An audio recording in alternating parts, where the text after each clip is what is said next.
बहुत समय पहले की बात है। एक छोटे से गांव के किनारे एक अंधी बुढ़िया रहती थी। वो बहुत गरीब थी, लेकिन उसके पास एक रहस्यमयी सेब का पेड़ था। यह कोई साधारण पेड़ नहीं था। इस पर उगने वाले सेब जादुई थे। गांव के लोग कहते थे कि जो भी इस पेड़ से एक सेब खाएगा, उसकी कोई भी एक इच्छा पूरी हो जाएगी। लेकिन पेड़ से सेब तोड़ने की इजाजत सिर्फ वही ले सकता था जो बुढ़िया की शर्त पूरी करे। हर कोई जानना चाहता था कि बुढ़िया की शर्त क्या है, लेकिन वह किसी को सीधे नहीं बताती थी। जब कोई सेब लेने आता, तो वह उसे एक कठिन पहेली देती। जिसने पहेली हल कर ली, वही सेब का हकदार होता। एक दिन गांव का एक लालची व्यापारी वहां आया। उसने बुढ़िया से कहा, मुझे एक सेब दो, मैं तुम्हें ढेर सारा सोना दूंगा।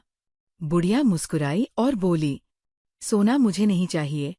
अगर तुम मेरी पहेली हल कर लो, तो तुम्हें सेब मिल जाएगा। व्यापारी ने हामी भर दी। बुढ़िया ने पहेली पूछी, ऐसी कौन सी चीज है जो जितना बांटो, उतनी ही बढ़ती है? व्यापारी बहुत देर तक सोचता रहा, लेकिन वह जवाब नहीं दे सका। हार मानकर वह चला गया।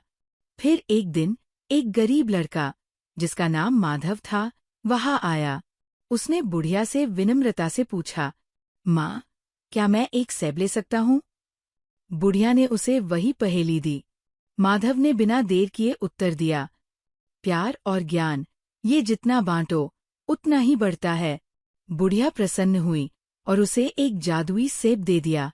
माधव ने सेब खाया और उसकी सबसे बड़ी इच्छा थी कि उसकी माँ की आंखों की रोशनी लौट आए।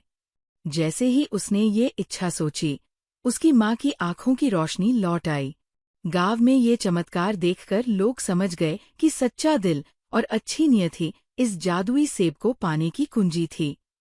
उसके बाद से लोग लालच छोड़कर अच्छे कर्म करने लगे और गांव खुशहाल हो गया। कहानी से सीख, लालच का कोई लाभ नहीं होता। प्रेम और ज्ञान जितना बांटो, उतना बढ़ता है। अच्छे दिल वालों को ही असली सुख मिलता है।